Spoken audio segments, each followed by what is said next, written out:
Hello and welcome to the Dream Team Professor podcast. The international break is over, the Premier League is back, and in this episode we're going to be looking at the top players to target in game week 28 on Sun Dream Team. We get our new transfers next week, so a few of us might be a bit low on transfers. So this episode we're going to have a little look at the players to target for game week 28, but we're also going to have a little preview of April as well, because any transfers you do make, you might want to have a bit of long-term planning in them. So we'll get started with the fixtures. So this game week we've got a mix of teams that have got 2 fixtures and teams that have got 1 fixture. So the teams with double game weeks are Liverpool, Chelsea, Man United, Leeds, Leicester, West Ham, Brighton, Villa, Newcastle, Forest, Brentford and Bournemouth. All of these teams will play twice. And the single game week teams are Man City, Spurs, Arsenal, Everton, Wolves, Southampton, Palace and Fulham. So the graphic I've got on the screen here is from FFSTUFF.co.uk. You can check that out. It's quite good to use for your transfer planning and looking at the fixtures. So we're going to start by looking at the teams that have got 2 fixtures. So starting with Liverpool, and I'm not going to cover every team. I do this in most episodes, but I always seem to pick on Bournemouth. But for example, I'm probably not going to be choosing players from Bournemouth, so I'm going to just go with the teams that I think have the best options. So I'm going to start with Liverpool. They've got a double game week, but it is 2 difficult fixtures, away at Manchester City and away at Chelsea. That Manchester City fixture though, I'm looking at these Liverpool fixtures, and although they do look quite tough on paper, I do still think they play better against teams that come out and play against them. We saw that they had trouble breaking down Bournemouth and lost 1-0, so I do still think that there's quite a good chance they could do okay in these difficult fixtures. They lost 3-2 in the Cup against City in the last time that they played them, but they did win 1-0 at home, so they always do give City a good game. Salah scored in both of these games as well, so that's something to keep an eye on. And then the last 3 times that Chelsea played Liverpool, the fixtures ended 0-0. So read into that what you will, but on paper, for Liverpool, it looks quite difficult there, but actually on previous results, they have done quite well in these fixtures. Then Chelsea, obviously, they've got 2 home games. So they face Aston Villa and they face Liverpool, both at home. But one thing I would say, that it does look good. They've got 2 home games, but both of these teams can score goals. Villa have been scoring quite freely with Ollie Watkins. They just can't keep them from going in. And then Liverpool, although they've been up and down this season, they are a dangerous side. So 2 fairly tough fixtures for them.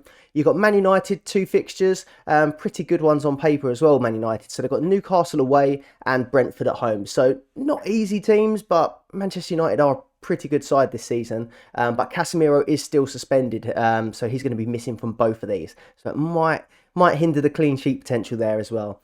Then Leicester.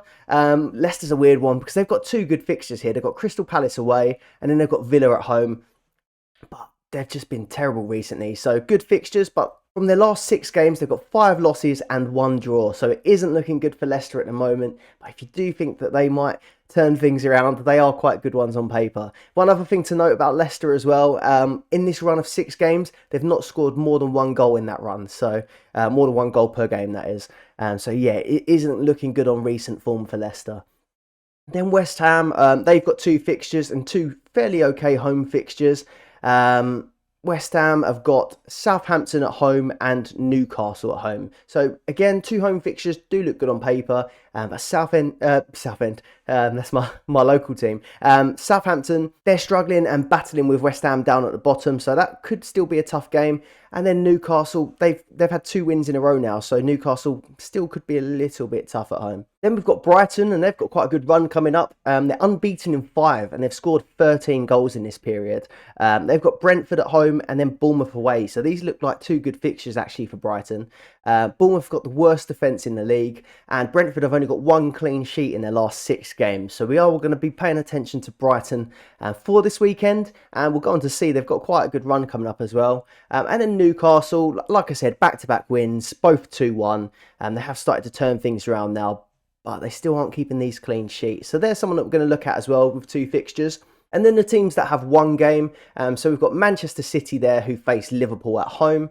Again, tough fixture, but they are 10 games unbeaten now, Man City. We've said previously that they can string these big runs of results together, and yeah, that's not something I like to see because I'm an Arsenal fan. but they are looking really good at the minute. So 8 wins and 2 draws from their last 10 games. They did win 3-2 in that cup game against Liverpool, but they lost 1-0 away, which I mentioned earlier. But they have only dropped points at home twice this season. It was a loss to Brentford and a draw against Everton. So they have been really good at home as well, Manchester City. So it's going to be a tough game. Only one fixture. You probably wouldn't be targeting this fixture just on its own, but you'll go on to see that they do have a really good run in April as well. So I don't think you'll want to be taking Man City players out specifically for this game. Then we've got Spurs. So Everton away. That looks better on paper, but it's not a good fixture in my opinion. Spurs, I don't know if they'll get a new manager bounce. They've got rid of Conte, but they've just brought in his number 2, Christian Stellini. So I don't know whether he's got a different philosophy or style of play. We'll have to wait and see. But Everton away, they're battling. They've got Sean Dyche. Obviously, that was a terrible fixture for Arsenal earlier in the season as well. So I think this is going to be quite a tough game for Spurs. And then we've got Arsenal. Just the one fixture for them, and it's at home to Leeds. And I actually think this looks quite good at the minute. It looked good anyway, Leeds at home. But Tyler Adams has been ruled out. I think he's having surgery, I saw. And then Nonto as well, who's been good for them. He's got an ankle injury that he picked up playing for Italy in the international break. So 2 of their top players out at the minute. I do think this is looking a good game for Arsenal. Scoring goals, and Leeds haven't been that good defensively. Before we move on to looking at the players to target from each team, I just wanted to bring up those April fixtures. And again, this is the fixture ticker or fixture grid from FFSTUFF. And you can basically move the arrows around and see how many games each team plays in a certain period of time. So I've moved this one here to the start of April to the end of April. And as you can see, it brings up on the left-hand side how many fixtures each team will be playing in this period. And we've got a bit of a mixture into April. So there's some teams with 8 games. This is Man City, Man United and West Ham. And they've all got a double game week, apart from City actually. Man United and West Ham have got double game weeks this weekend. So these 3 teams have pretty much got the most fixtures from now until the end of April. So 8 games from the start of April to the end. Then teams with 6, Liverpool, Chelsea and Brighton. And then teams with 5, Spurs, Arsenal, Leicester and Newcastle. This is just the teams that I think are worth targeting. Yeah, Brighton with 6 as well. I'm not sure if I just mentioned those, but I've highlighted them here on the screen for you to take a look at. I think this is quite interesting when you start to plan out your team. Obviously, Arsenal have been really good form, but they only have 5 games, whereas Manchester City have 8 games this game week. So you're going to want to be mostly targeting players that have got maximum fixtures for this month, unless you do think they're really going to smash it. Like a player like Saka, for example, I can't quite decide what I want to do with him this month. 5 fixtures versus 8, but we'll move on to that in a minute. But I just thought this was interesting to look at, because any players that you do bring in now, you are going to want to have a long-term plan from, in my opinion. Unless you've got like 5 transfers remaining to use this weekend, you could maybe take a couple punts, but overall you're going to want to take a long-term approach to it, in my opinion.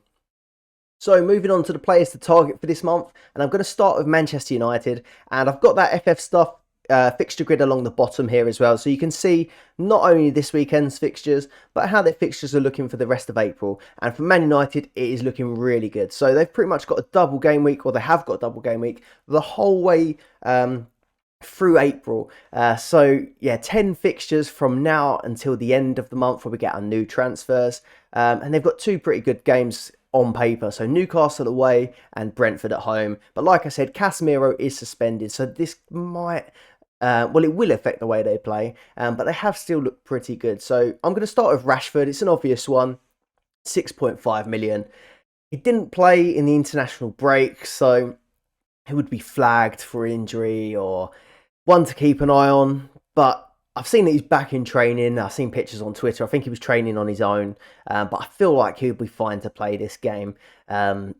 He had a little bit of a falling out with Southgate, it looked like, as well. A bit of back and forth in interviews, but I think he's going to be fine to play. I think this was just a typical case of picking up an injury just before international break and having a little rest. He's got 27 goals, 7 assists, and his last 5 average, it has slowed down a little bit. He's on 3.2 points per game, but personally, I wouldn't want to go without him. I think he's going to be fine, and this is a really good run. So Newcastle away, Brentford home, Everton at home, then they've got Sevilla at home in the Europa League, Forest away, the second leg away against Sevilla, Brighton, Tottenham, both away, Aston Villa at home, and then Brighton away. So it gets a little bit tougher towards the end. 2 games against Brighton. Spurs, we're not sure how they'll be under the new stand-in manager, but I think the runs don't get much better than this. So 10 games for Man United. I think Rashford, you've got to have him in your team, in my opinion. But then Bruno Fernandes. So I'm going to mention him as well. And none of these are really daring picks or punts or standout picks. They're just the obvious ones, but you have to pick these players when they stand out like this. So Bruno Fernandes, 6.5 million. He's on penalties. He's got 10 goals and 12 assists this season. He got 2 goals against Fulham in the last game as well. And in his last 5, he's got an average of 7.6 points per game. So he's on ridiculous form in a minute. And I just think that pairing of Rashford and Bruno for this run of fixtures, it's a must for me. I don't say many players are a must, but yeah, I've got him. I've got these two in both my top teams. Then when it comes to defence, looking at the fixtures again, I do think that the multiple Man United defenders, or even a full block, if you like playing that way, do look very good. So good fixture run. There is the Casemiro thing, the Casemiro out, being suspended for quite a few games. But then those Sevilla fixtures are there. I think the Casemiro suspension is Newcastle, Brentford, Everton and Forest, I believe. But then the 2 Sevilla fixtures, obviously he's going to be fine for them, and he should be back for Brighton, I believe. But yeah, like I said, I think that the Manchester United block could still be on. I don't think I'll do a full block. I don't quite like doing it. But I do think multiple is perfectly fine. So Shaw at 4.6. I think he's the best option, to be honest, in defence. He's got 1 goal, 7 assists, and he's just got that added attacking threat. Whereas like a Martinez, for example, he does play every game. He is really solid. He'll get those clean sheet points and those ratings, but he doesn't really have much attacking upside. With Shaw, at least if they do concede, there's a chance that he could get an attacking return. So I think that he's probably the best one to target, or the standout target for Man United defence. He played that first England game, just got a silly red card as well. So I think one was for time wasting.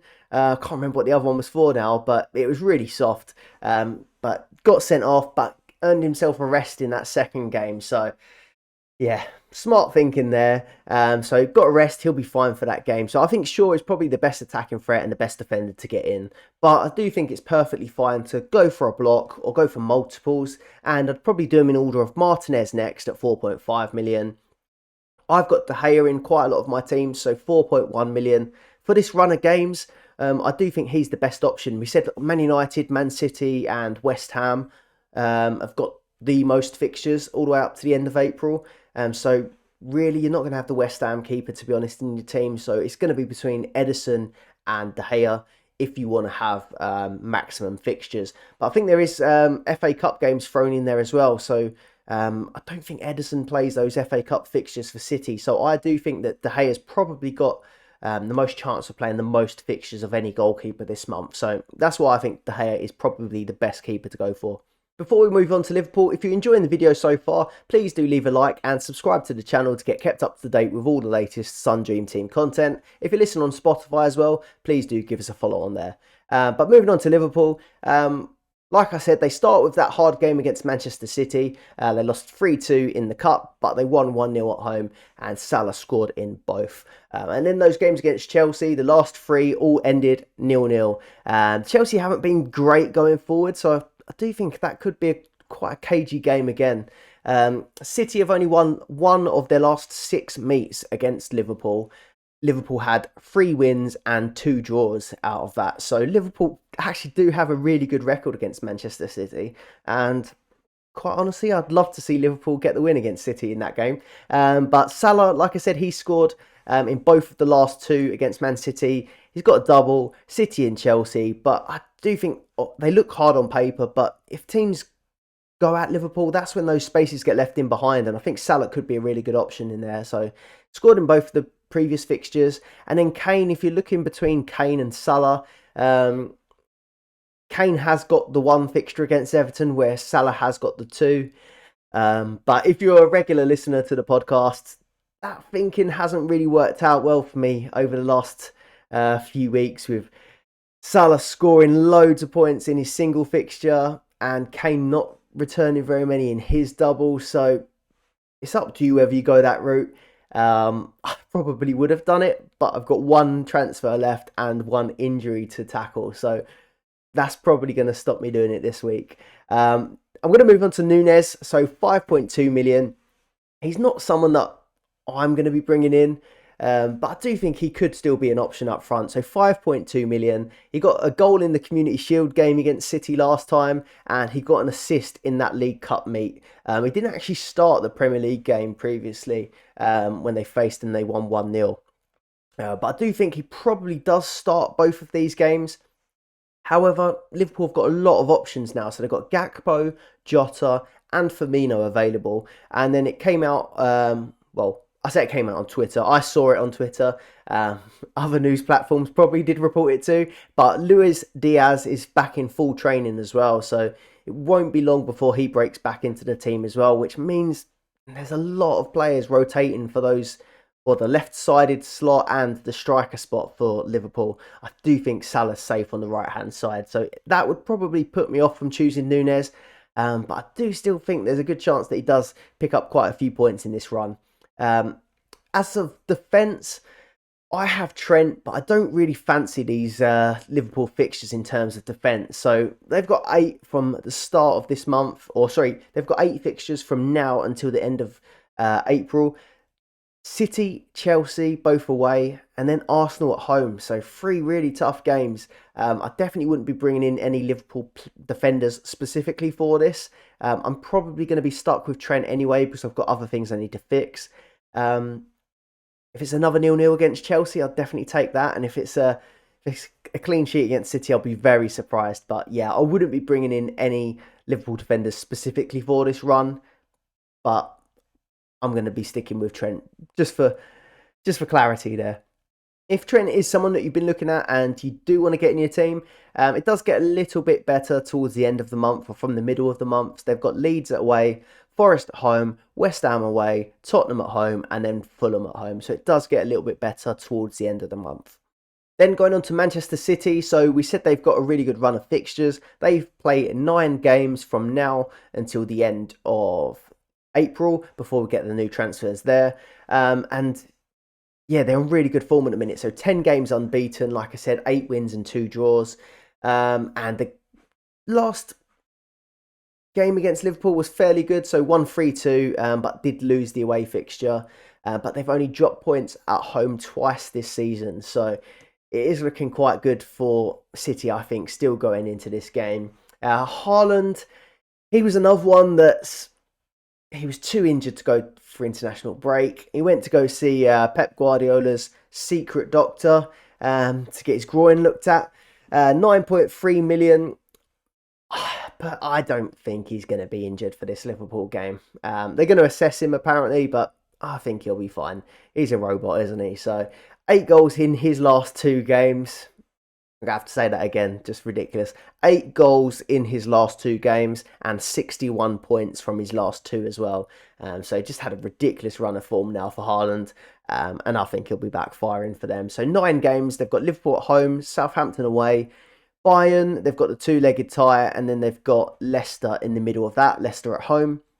They've got Sheffield United in the cup after that. Then they face Arsenal at home in that what could be a big decider. Then they face Fulham away and West Ham at home. So I do think this is a really good run for Manchester City. It's a really good run for Haaland. I wouldn't risk going without him. But one thing I would mention, though, with Manchester City is Phil Foden's injury. So he had, I think his appendix removed. And I saw a quote on Twitter that general medical advice is 2 to 4 weeks off after appendix surgery, but obviously it varies on severity, activity. So there is a chance that Foden may go on to miss even a month of football here. So I've said that makes Mahrez a better option. So 6.1 million. He did fall out of favour in the league. It was Grealish and Foden that was the big pairing in the Premier League now. But I think this makes Mahrez back on the menu on that right hand side. At 6.1 million, he has taken penalties as well this season. So I do think he's a really good one to target, and it is probably the obvious swap from Foden to Mahrez in my opinion. There's quite a big price difference there, but I do think that's probably the best option to go for. And then you've got Kevin De Bruyne. So obviously people have said he's had a little bit of a disappointing season, but he's still racking up the points and the attacking returns as well. So he only has 6 goals this season, but he has 20 assists. Got 2 assists against Burnley. He got a goal against RB Leipzig as well. So I think that he had maybe had a little bit of a rest or a little bit of an off period, but he is backfiring as well now. So I do think that he's near enough essential for this run of 9 fixtures for Manchester City. When it comes to defence, Man City have really turned it on over the last few weeks. They've now got 5 clean sheets in a row.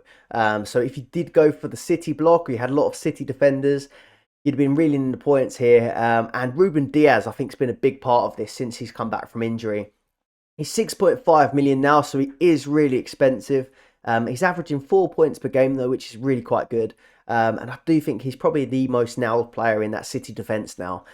6.5 million is really expensive for someone that's a centre-back who doesn't really get attacking returns. But with City, you just want to have a defender that doesn't get rotated too much. And he does seem like he's the mainstay in that defence. Their typical, or what I think is their main first choice now, seems to be Ederson, Ake, Diaz, Akanji, and then one of either Stones or Walker. They do sometimes do that thing where they bring Bernardo Silva in at the left back, who then sort of plays in midfield. But Ake's been pretty good recently as well. And Ake's 4.6 million, so he feels like the cheaper option. And I think the second best option really behind Diaz if you can't afford Diaz.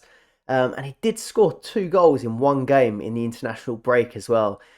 So might be feeling a little bit more confident, might fancy himself going up for corners and stuff like that. So Ake at 4.6 million, I do think he's still a really good pick as well this month. But any of those City defenders are good options. There's just a lot of them, so there's a little bit of a chance that you will see them get rotated, and there's probably not much chance that if you do choose a City player, they're going to play all of these 9 games. Then moving on to Arsenal. So only the 6 fixtures for Arsenal from now until the end of the April window. And I mean, versus Man City have got 9. That is quite annoying. If you did want to go for Arsenal players, you are going to have a lack of fixtures. But the only thing I would say about Arsenal, with those 6 fixtures now, pretty much playing 1 game a week. They've got that double game week towards the end of the month, and that's actually quite a tough one. But now that they're out of all the other competitions and they're trying to win the league, you can be pretty sure that there's not going to be that much rotation going on playing once a week. So that is the only positive I can see from this run of games where they do play less than quite a few of the other teams. Arsenal playing Leeds, I do think this is a really good fixture, and I wouldn't be in a rush to take Arsenal players out just for this one. Like I said, Leeds have got quite a few injuries at the moment. Arsenal scoring a load of goals, and Leeds aren't the best defensively either. So I'd say Saka at 5.6 million is still a really good option. I don't think I'll be taking him out of my teams at the minute. He's got 20 points last game week, 2 goals and 1 assist against Palace. He's on 13 goals and 11 assists for the season as well. He is on penalties, but it just doesn't feel like we've had that many penalties this season, to be honest with you. But if you watch the England game against Ukraine, he scored an absolute worldy goal there as well. Just dropped the shoulder, spanned the player, and bent it in the top corner as well. So that was a brilliant goal, and it's pained me a little bit to see how well Saka and Harry Kane seem to link up. Good for England, though, I suppose. But anyway, back to Dream Team.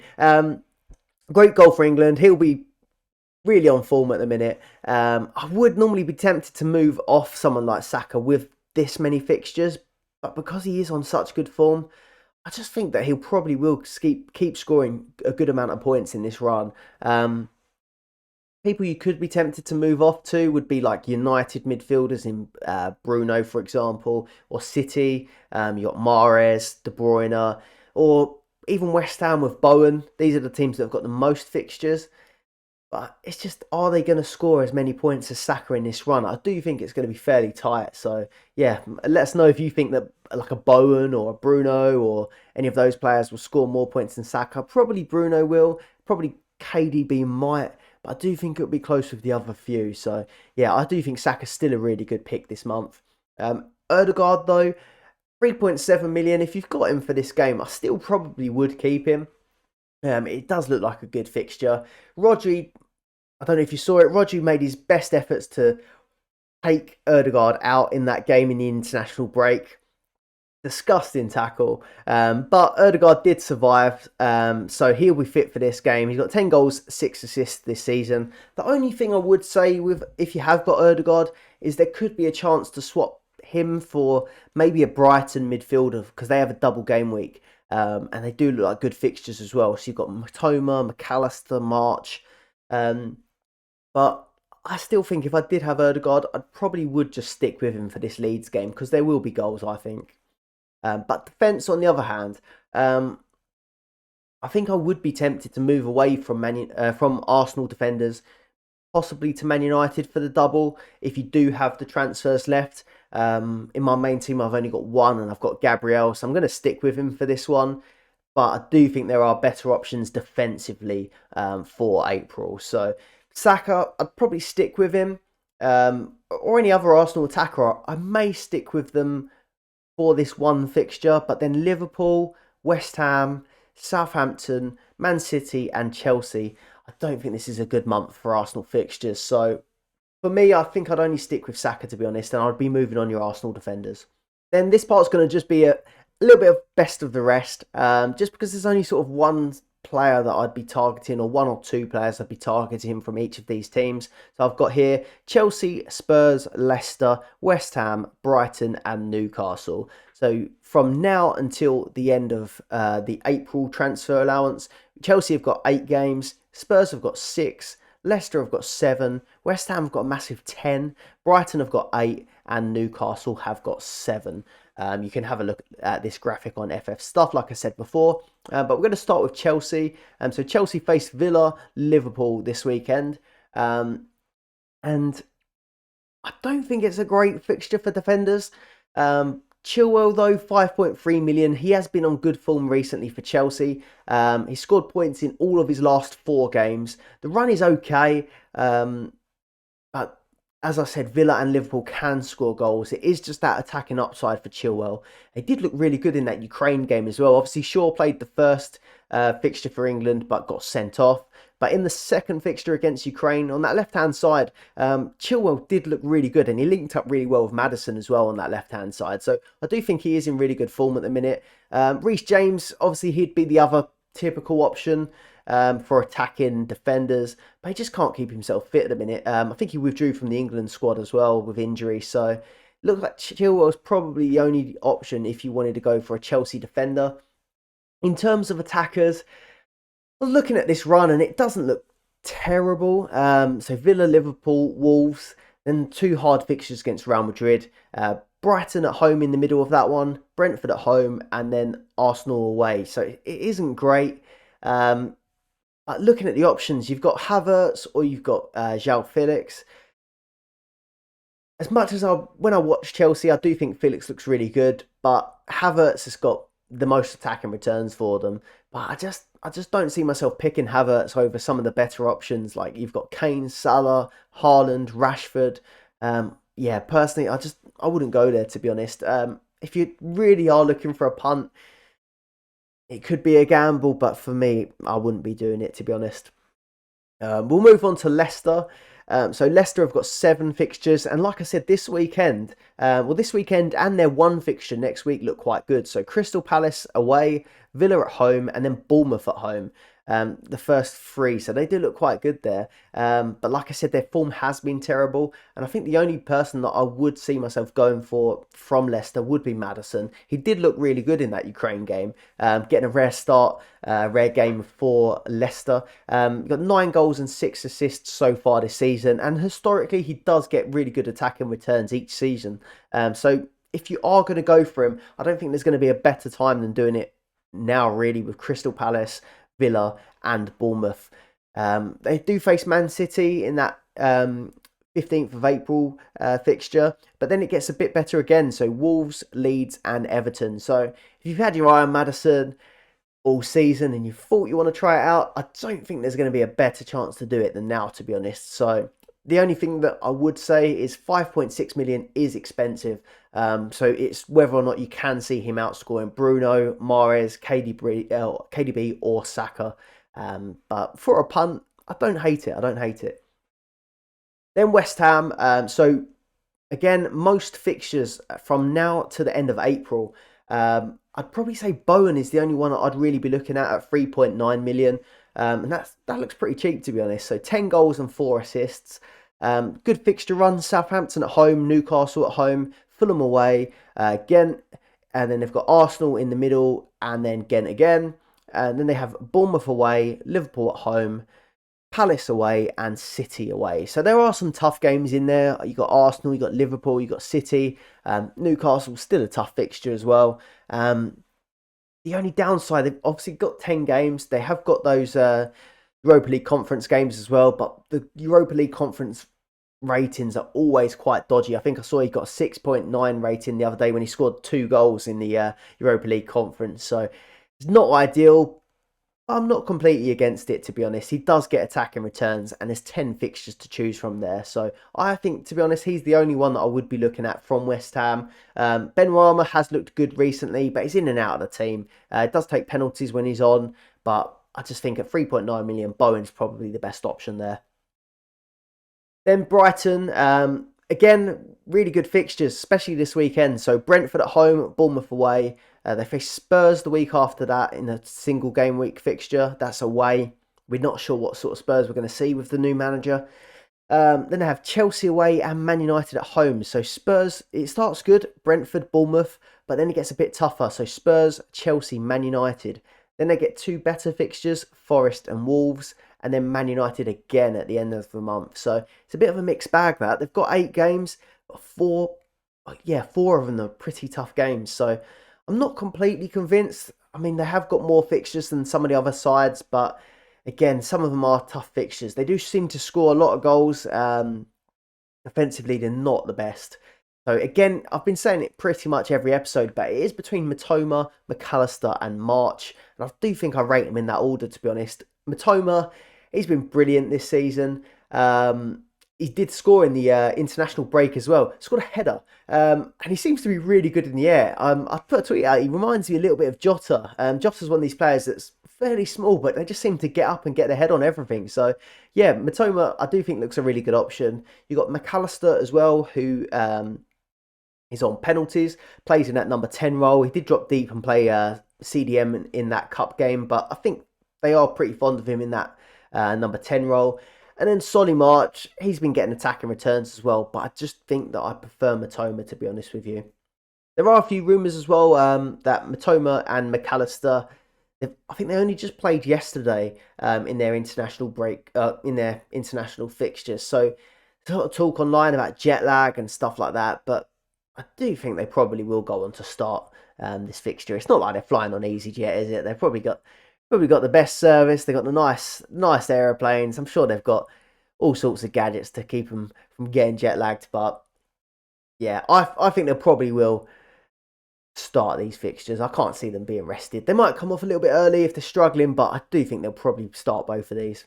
Then Newcastle. We were really on Newcastle earlier on in the season, but they have struggled a little bit recently. They've come back and got 2 wins in a row now, both 2-1. They have got decent fixtures here, but they do only have 7 games. So they face Man United at home in the first game, and then West Ham away.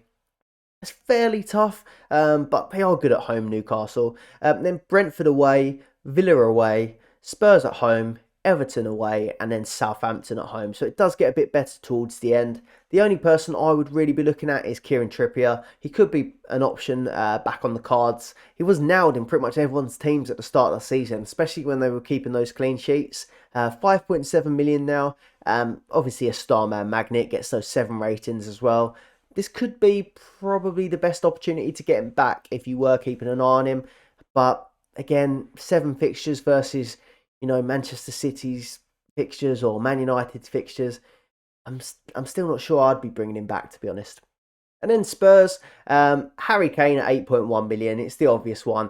He seems like the only pickable player from Spurs on Dream Team at the minute. They do only have 6 fixtures. That's why I put him here. That's why I put him last at the minute. It's nothing to do with my Arsenal bias. I've got him in my team actually, but 8.1 million.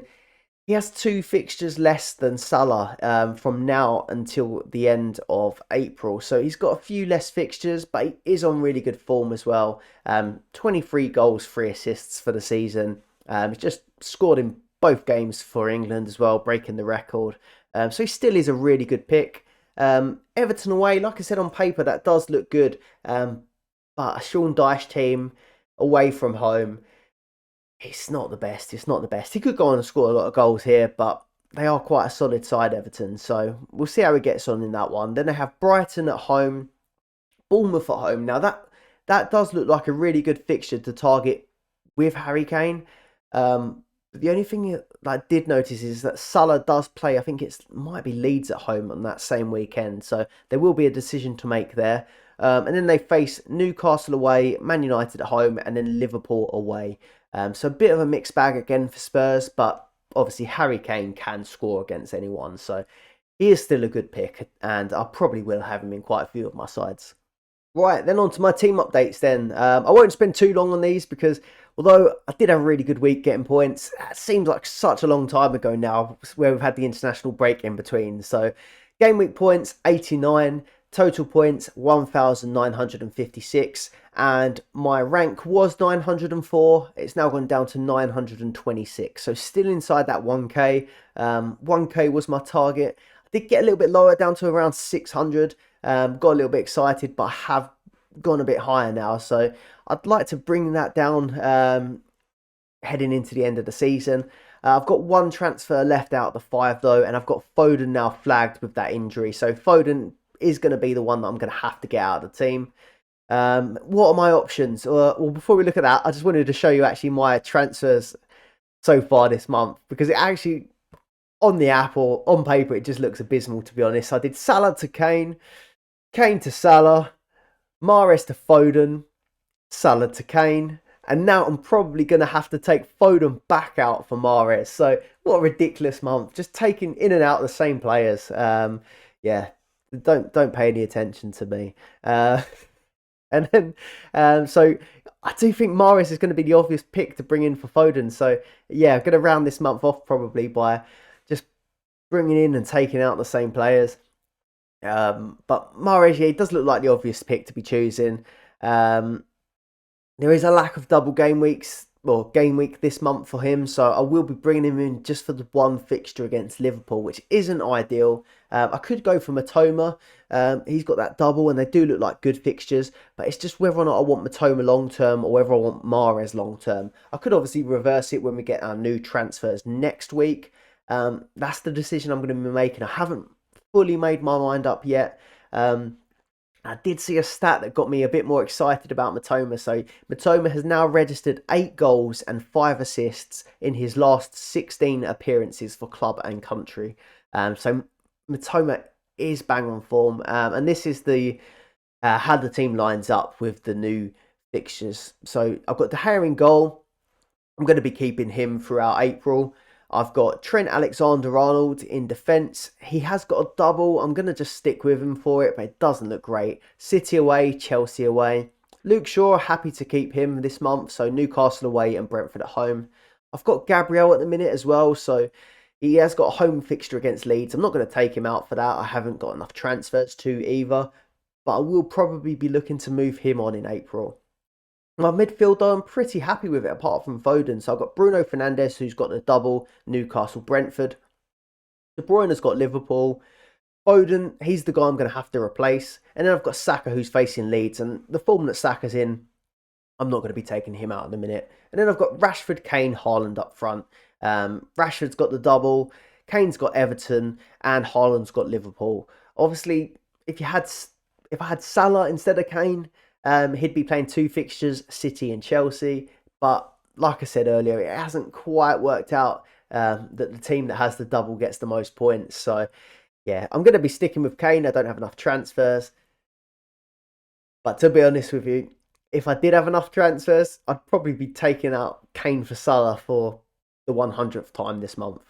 Then on to my second team then. This one's got quite close to my first team actually. So game week points was 94. Total points 1,916. And the rank has gone from 2.3k down to 2k in the last game week. I've got two transfers left in this one as well. And I went for the City block in this one, and it's been smashing it lately. I think it was, like I said, 5 clean sheets in a row, I think it might have been. But I have got the same Foden issue. So Foden's injury, it's going to be either Mahrez, Mitoma. Maybe I'll just keep it different. Whatever I decide to do in my vlog team, I might do the opposite in this team. So Mahrez or Mitoma, I think that Foden move is going to be. I am tempted for this team to bring in Salah for the double. Obviously, I've got Kane in the other one. I do like to keep them different if I can. And then Salah has got 8 versus Kane's 6 fixtures from now until the end of April. So yeah, maybe we'll see me doing the opposite of what I do in the other team. So the other team, we've got Kane. This team, I might bring in Salah.